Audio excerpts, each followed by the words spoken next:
Olha só, a Anitta tem uma marca muito forte nas músicas dela, que é mostrar uma mulher cheia de iniciativa, né? Cheia de poder, que não espera o homem tomar a decisão, né? E tem tudo a ver com um tema super frequente aqui no nosso encontro, que é o empoderamento feminino. E, Anitta, você se considera uma mulher empoderada? Ah, eu me considero, né? Pelas coisas que eu construo, que eu faço na minha carreira. Acho que à medida que a gente vai conquistando as coisas, a gente vai se sentindo mais e mais poderoso, empoderado, assim. Vamos sentar? Vamos. Agora, por que você acha, Anitta, que é tão importante a gente falar sobre o empoderamento feminino nos dias atuais? Eu acho que muita coisa, assim, na carreira e no mercado de trabalho acaba se tornando um pouquinho mais difícil quando você é mulher, né? Antes eu achava que não. Eu achava que não tinha nada a ver uma coisa com a outra, até pouco tempo. Mas as experiências e os acontecimentos foram me mostrando que faz muita diferença, sim, quando você é mulher. E acaba que nem todo mundo tem essa força de levantar e seguir em frente, levantar e seguir em frente. Todo dia, né? Todos os dias, exatamente. E às vezes é legal que, para quem não tem essa coisa sozinho, você se pegar em outras pessoas que tenham, que te apoiam e que levantem essa força para você. Perfeito. André, a palavra empoderamento está muito na moda, né? A gente tem escutado todo dia, o tempo todo, né? E o significado dela realmente é muito especial. Gostaria que você explicasse pra gente o que é empoderamento. Empoderamento é um neologismo, ou seja, uma palavra nova adaptada do inglês, empowerment, que significa exatamente isso, de ganhar poder. Agora, muito interessante o que a Anitta falou, que não é uma coisa individual, ou seja, não é você se tornar poderosa ou poderoso só. É você também ver essa questão mais política, social, de você ganhar poder para um determinado grupo que não tem o mesmo status que outro e que deveria ter os mesmos direitos. Transformação mais complexa. Isso mesmo. É bem mais amplo, né, do que assim, o simples significado da palavra, né? É um conceito mesmo da sociedade. Que nasceu, inclusive, para dar voz a quem não tinha voz, na década de 60. Por exemplo, mulheres, os negros, os gays, né? Exatamente. É você dar poder a quem deveria ter a mesma posição que outros e não tem. E a partir disso você tem implícito todo um conceito de mudança social, de mudança nas relações, mudança até na maneira de educar e aprender. Perfeito. Ana Flávia, para você, o que é uma mulher empoderada? Olha, gente, uma mulher empoderada para mim é uma mulher como a minha mãe, por exemplo, né? Não poderia deixar de dizer. O nome dela? Valdeci Cavalcante. Queria te mandar um beijo muito grande. E eu fiquei pensando aqui agora que, na verdade, as mulheres brasileiras, elas sempre foram empoderadas, né? Porque a gente tem a maior população de mãe solteira do mundo e uma população composta, em sua maioria, por pessoas negras, ou seja, então a maioria dessas mulheres são mulheres negras que estão aí batalhando, cuidando dos seus filhos sozinhas, se preocupando com a educação, né, que eu acho que é um tema muito forte pra gente hoje. Então eu acho que uma mulher empoderada é uma mulher que se coloca, que toma decisões, que segue em frente, que trabalha, que cuida dos filhos. Uma mulher como a maioria, eu acho, que está aqui hoje na plateia. Uma plateia composta, em sua maioria, por mulheres. Estou muito verdade, feliz. bem observado. Feliz de ver. E que tem que se sentir cada vez mais representada, né? Eu acho que a gente está ganhando esse espaço, né? Merecido, com muita batalha. Cada uma aqui na sua função, origem. Então, acho que a gente está ganhando esse espaço mais que merecido. Mas somos fortes, né? Mas ainda tem muito a conquistar. Não, temos Por muito. exemplo, quando a gente olha o mercado de trabalho, de uma maneira geral, as mulheres ainda ganham menos do que os homens, mesmo exercendo a mesma função. Isso é uma loucura, nas né? empresas. Isso ainda é uma loucura. É inadmissível. É injusto. Então temos que batalhar muito em outros campos. Anitta, qual das suas músicas você acha que é a mais empoderada? Olha, eu acho que a música Show das Poderosas deu o primeiro passo, né?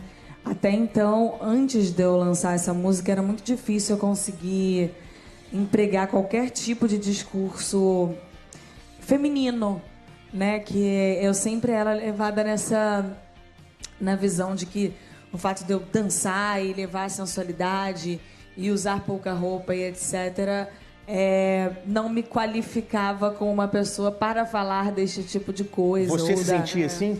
Não era nem eu me sentir, não. Pelo contrário. Eu me sentia o contrário. As pessoas é que colocavam essa barreira, né? De que existe uma forma certa de você representar. E depois que eu fiz essa música, começou um outro movimento, assim, pra mim, assim, né? Tanto das pessoas, eu senti que mudou a recepção dessa questão, assim. As pessoas já não recebiam dessa maneira e começaram a entender a possibilidade de existir uma outra forma de ser mulher que não fosse essa forma de eu tenho que ter um namorado, depois um marido, depois um filho, depois um não sei o quê, e vestir uma roupinha assim, assado, e me portar dessa maneira, X ou Y. Então, pra mim, mudou muito depois dessa música. Maravilha. Você falou do show das poderosas, né? Tem o show das poderosinhas, né?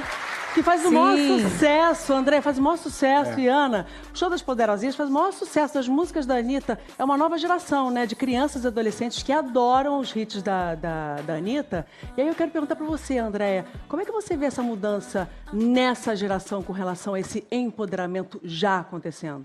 Bom, pegando do que a Anitta disse, eu acho que tem uma consciência muito maior hoje em dia, que não é a roupa que você usa que está te oferecendo ou deixando de te oferecer, ou te colocando mais valorizada no mercado de trabalho ou não. É muito mais o que está dentro de você, o que você pensa, o que você consegue fazer. Infelizmente, também é um conceito que a gente precisa mudar muito. Agora, essa nova geração tem uma vantagem. Já na maneira de educar, os pais estão com essa consciência maior de não fazer tanta diferença entre menino e menina. Por exemplo, a menina vai lavar os pratos depois do almoço. O menino vai lá fora jogar futebol. Isso é uma maneira de educar que já desempodera a mulher desde a educação de casa. E na escola também, a gente está tentando colocar mais igualdade, trabalho em grupo, a menina chefe de grupo, depois é o menino, condições iguais, isso vai empoderando desde cedo e vai ajudar a mudar essa dinâmica social. Vale para a educação, Braulio, dentro de casa, como a André está dizendo, né? Claro. Se os pais não reforçarem esses conceitos dentro de casa, com educação dos filhos, de casa é um princípio, nada muda. Eu acredito muito que a mulher, ela não deve ser um alvo de discriminação, ela deve ser um alvo de inspiração.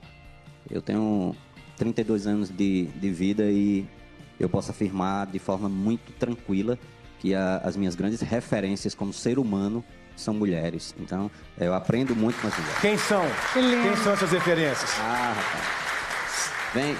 Vem desde Dona Maria, vem de mamãe, vem de Camila, vem de todas as pessoas que me ajudam a me reconstruir todos os dias. Você vê a sensibilidade de um homem que tem mulheres como referência. Claro. Lindo, né? Próximo domingo, 15 de outubro, é dia do professor. Aqui no Encontro, a gente sempre abre espaço para mostrar o trabalho de professores que exercem a missão de ensinar com amor, dedicação, também com criatividade. Durante todo esse mês, a programação da Globo vai homenagear os professores. É o mês da educação. Quando tiver assunto relacionado à educação, vai aparecer esse selinho que você está vendo agora no canto da tela. Anitta, Ana Flávia, vocês duas estudaram em escola pública? Sim. Quais são as recordações desse período aí, Anitta? Olha, eu me lembro que eu fui de escola particular por pouquinho tempo, e aí teve essa virada de página da minha vida, que a minha vida mudou completamente, a vida financeira da minha família. E aí eu tive que ir para a escola pública e foi um baque muito grande, porque é uma diferença surreal, assim. O ensino particular e o ensino público brasileiro, diferença comportamental, do ensino, da educação, do seu jeito de ser. Muda completamente não só o que você vai aprender no estudo, na sua prova e etc., mas também o seu comportamento como pessoa, como ser humano. Muda, assim, completamente. Eu lembro que foi um baque muito grande. E até hoje, hoje eu consigo diferenciar, assim, os dois campos. E é uma coisa que faz muita diferença na vida de um ser humano, assim. Acho que o Brasil precisa urgente de uma reforma estudantil, da maneira como se educa, a educação pública brasileira, não só do ensino, não só do que está no livro. Precisa, na verdade, investir na escola pública, né? Em tudo, né? Na escola, na estrutura, no salário dos professores. Até porque essa é uma realidade. Urgentemente. Até porque essa é uma realidade, não é de agora. Não é. Sempre, né? Falando de salário, a gente levantou uns dados aqui. Qual é o piso, Curvelo? O nosso piso nacional do magistério está em torno de R$ 2.300. Quanto? Dois. Dois? Você falou, quase deu 12, não? R$ 2.300. R$ 2.300. Sendo que muitos estados telhados nem o piso praticam. Vamos comparar? Vamos sofrer um pouquinho? Lá na Suíça, a média do professor do ensino básico é de R$18 mil, já convertidos. Pois é. Para falar a mesma língua, então, Portugal ficaria ali em R$6 mil. É o triplo. Quer dizer... É claro que a gente fala de estrutura, mas sem falar da recompensa financeira, onde ele tem que investir na própria capacitação, é impossível, Andréia. E quando você vê isso e você compara, por exemplo, com o número de agressões que hoje em dia os professores sofrem. A gente viu há pouco tempo atrás o caso da professora Márcia Frigg, que foi até espancada por um aluno. Infelizmente, não é um caso isolado. Está acontecendo muito a violência contra com mais professores, frequência, bullying né? na internet. Por que isso acontece? Justamente porque a sociedade brasileira desvaloriza a função do professor. O salário é uma das demonstrações disso. Outros países que valorizam mais colocam o salário onde ele deveria estar. Claro. E quando você olha esse ranking de violência, por exemplo, na Coreia do Sul, você tem 0 agressões a professores. Por quê? Porque eles valorizam a educação, estão nos primeiros lugares do mundo. Por quê? Porque investiram na educação de qualidade. Isso é uma bola de neve, né? Pro bem ou pro mal. Simples, exatamente. É simples, mas que a gente ainda não conseguiu colocar em prática. Não, tá longe. Eu acho que o grande problema é que o brasileiro quer tudo para amanhã, assim. O brasileiro não consegue... eu vejo muito isso na minha carreira. Cada passo que eu dou na minha carreira, eu tô pensando em daqui 5 anos, 6. E tem gente que fica, você é muito doida, por que você tá fazendo isso agora? Eu falei, gente, porque não dá para eu querer uma coisa daqui a 6 anos e começar a fazer daqui 6 anos. Eu tenho que começar a plantar. Eu acho que o brasileiro quer tudo muito para amanhã.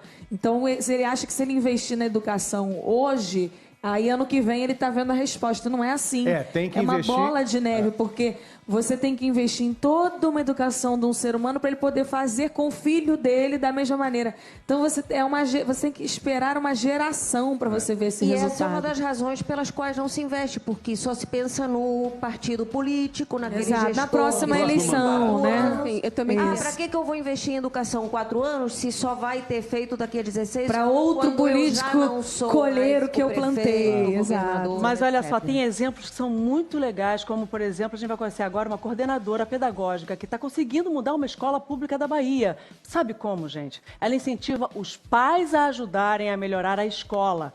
Vamos ouvir o que a Janaína Barros falou em um vídeo feito pela equipe de responsabilidade social da Globo no projeto REP Repercutindo Histórias. Para a escola pública dar certo, o pai precisa saber cobrar da escola, mas o pai só vai cobrar se eu ensinar. Entende? Porque ele não teve educação de qualidade. Como é que eu vou cobrar de alguém ou eu vou cobrar do outro aquilo que eu não sei que existe? Entende? Então, o meu caminho na escola é simples. Eu empodero os pais. Tá? Eu conto para os pais quais são os projetos, eu conto para os pais quais são as possibilidades, eu conto para os pais. E aí os pais chegam em casa, contam para os filhos e os filhos agora querem. E quando um pai sabe o que é educação pública de qualidade, ele nunca mais volta atrás querendo uma educação de menos qualidade. É tão simples, né? Mas por que a gente não consegue realizar? Janaína, bem-vinda. Ela está aqui com a gente hoje. Na prática, como é que você consegue incentivar que os pais efetivamente participem da educação dos seus filhos? Na verdade, os pais precisam ser bem recebidos na escola, né? Eles conhecem os filhos em casa. A escola não precisa receber os pais contando todas as questões, todos os problemas. Então, a escola tenta ser um pouquinho proativa. A gente tenta contar para os pais, se eu tenho um problema, como é que ele nos ajuda a resolver.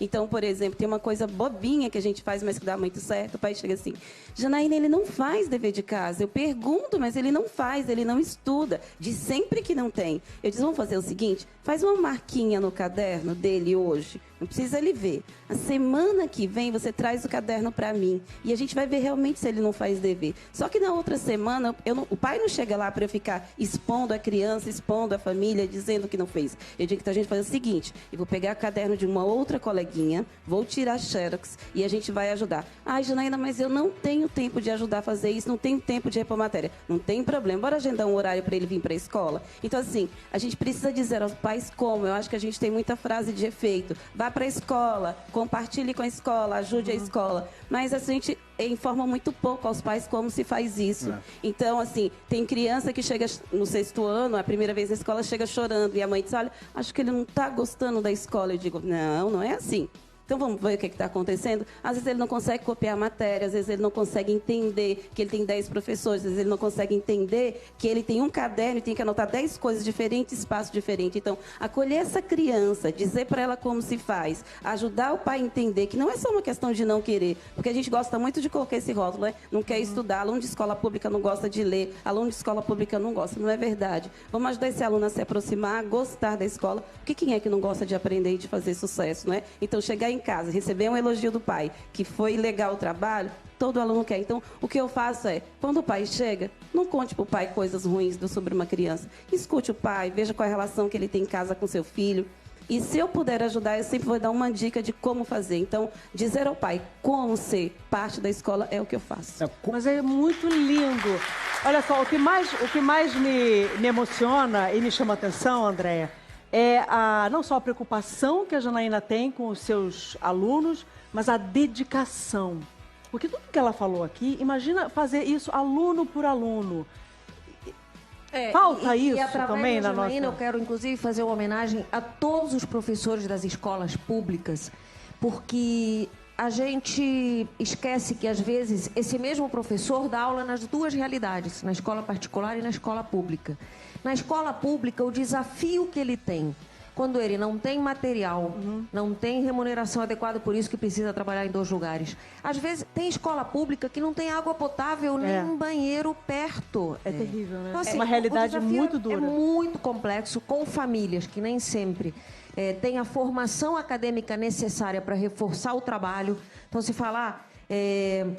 dá uma olhada no dever de casa. Mas o pai e a mãe não tiveram a formação, não sabem olhar o dever de casa, não sabem ajudar a fazer um exercício. Mas ela faz uma coisa que então, além... O desafio é impressionante e a gente tem que pensar o seguinte, nem toda escola pública é pior do que a particular. Não. Tem muita escola pública, gente, que dá de 10 a 0 em escolas particulares. Eu posso contar um pouquinho da escola que eu trabalho. Pela motivação e o compromisso dos educadores. Exatamente isso. Que é o caso da Janaína. Conta um pouco da sua escola. Então...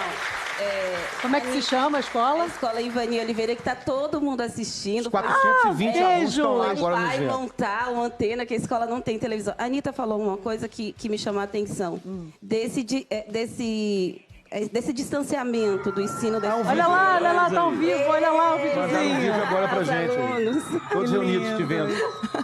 Então, desse distanciamento da escola pública e da escola particular. Só para você ter ideia, nós já fomos conhecidos na cidade como a escola particular dentro do ensino público. Né? Nós temos um dos melhores IDEBs da Bahia no ensino fundamental 2. Tá? Isso. Nós temos o Instituto Federal da Bahia, que é o ensino médio. Nós aprovamos mais do que as escolas particulares da nossa cidade juntos. Então, assim, esse distanciamento, Anitta, ele está diminuindo. Mas está longe ainda, né? Mas está longe. Tem que aproximar mais. Tem uma coisa que eu quero defender, que é formação continuada dentro da escola. Às vezes a gente faz uma boa universidade, acha que chega na escola e sabe resolver todos os problemas. Não. Formação em serviço é a grande questão. Então, além da questão salarial, o Instituto Chapada, na Bahia, acho que muita gente conhece, de educação e pesquisa, há 20 anos ele vem mudando isso para nós. Então, eu sou formada pelo Instituto Chapada. Eu tenho a minha formação inicial lá na universidade, mas durante todo esse período eu fui sendo formada na escola e formo professores. Então, não tem um segredo, não tem um herói, eu não sou uma heroína, tá? Eu não sou a única que faz isso no Brasil. Lá na escola nós temos minha diretora Débora, minha vice-diretora Jo, tá? Meus professores, são muitas pessoas empenhadas. Mas pensar que dentro da escola precisa fazer formação é a chave. Então, eu faço formação de pais, eu faço formação de professores, eu faço a formação da equipe da secretaria. E eu sou formada também pelo Instituto o tempo todo. E nessa vida eu também fui tendo professores, Ana, sabe? Às vezes pensa assim, a Janaína faz... Não, eu tive um diretor, Lauro, que ele me ensinou a ser gestora, porque antes dele eu não sabia. Então, assim, eu continuo tendo professores. Recentemente, uma mãe, Sueli, disse assim, Jana, João não gosta da escola, mas ele gosta um pouquinho mais quando você chama ele para fazer alguma coisa aqui. Aí eu chamei João e disse assim, e aí, João, tá precisando de quê? Ele disse, de ciências, tô muito fraco. Eu disse, tem algum trabalho agora que eu posso te ajudar? E João disse, o de ciências. Disse, vamos treinar o seminário de ciências comigo? Então, assim, eu não consigo fazer com 420, mas a gente tem diagnóstico, a gente observa as crianças, a gente acompanha, e aí todos os dias, por exemplo, em média, eu atendo em média de 10 a 15 pais. Se na escola eu não posso, se eu não tiver cuidado, eu só atendo pais. Mas se eu puder ajudar todo dia 10 crianças, eu vou ajudar quase todos ao final do ano. Então, formação continuada para cada professor, para a equipe gestora, porque sem formação e serviço não se faz educação pública. Agora, Janaína, você disse que você não é uma super mulher, mas você é uma mulher realmente muito especial e merece todos os nossos aplausos e elogios. Eu ia né? falar Porque que em outros países, Ana, existe uma coisa que se chama escola de pais, que é justamente trazer os pais para explicar o como fazer. Olha, dever de casa. Mas como é que eu faço isso? Olhei, acabou? Não, tem toda uma maneira de fazer. E, André, e essa? A agenda. Como é que eu estudo previamente até o dia da prova em vez de fazer na véspera? Como é que eu organizo o dia da criança? É o como fazer. E, André, essa é a premissa da história que Malhação conta hoje. Né? A Ana Flávia, na novela, faz uma diretora de uma escola estadual e que lida diretamente todos os dias com os estudantes. E, Ana Flávia, para você interpretar essa personagem, você que também estudou escola pública, você teve um processo de ir às escolas, né? Como é que foi isso para você, para construir essa personagem e também estabelecer esse contato com essa realidade? Olha, eu estou muito feliz de estar aqui com a Janaína, que é uma Doris da vida real, né, gente? Uma guerreira. E aí teve um discurso que a gente fez, né, na Malhação, em que a Doris agradeceu, o teto da escola caiu, e aí toda a população ajudou, porque eu acho que passa também muito por isso, pela condição dos pais, a proximidade dos pais. E o discurso, a Doris disse muito, ocupem a escola, venham para a escola é um bem público, a escola é de todos. Precisa ser feliz. Exatamente. Eu estudei na década de 90, né? Eu tenho 35 anos. E eu estudei numa escola muito ruim. Assim, todo o ensino na minha época era bem precário, bem mais que agora. Então, assim, a gente precisa também dizer dos avanços que nós tivemos, né? O meu irmão, por exemplo, ele é cotista, ele fez Enem. Então, assim, todos essas condições mesmo que nós tivemos nos últimos anos tiveram melhoras. Eu só estou aqui muito por isso, sabe? A minha história é bem precária. Oportunidade. Eu estudei muito pouco na escola mesmo. Eu tive que correr atrás depois. O teatro transformou muito a minha vida, né? Então, os meus professores mais emblemáticos para mim é a Silvia de História, na escola, na época da escola. Uma professora de História, assim, bem doidona, que pegava nas grades, né, uma escola com grades, aquele modelo de escola fechado. E falava, vocês estão presos aqui, vocês precisam entender, acordar, sair desse lugar, sabe? Alguém que fazia a gente pensar diferente do que estava sempre sendo imposto. Que empoderava, né? Que empoderava, exatamente. Anterior, e depois os meus professores no teatro, que realmente, assim, me fizeram... E eu queria muito falar sobre isso também, eu acho importante, porque a gente tem uma grade curricular que valoriza, assim, as matérias exatas, as humanas, e pouco se fala, ou quase nada, sobre ser humano mesmo, ser gente. Então, acho que falta muito, sabe, na grade. Nós vamos voltar a falar desse tema, gente, que é tão recorrente e importante pra gente, e amplo, complexo. E é muito importante, e vamos falar sempre aqui no Encontro.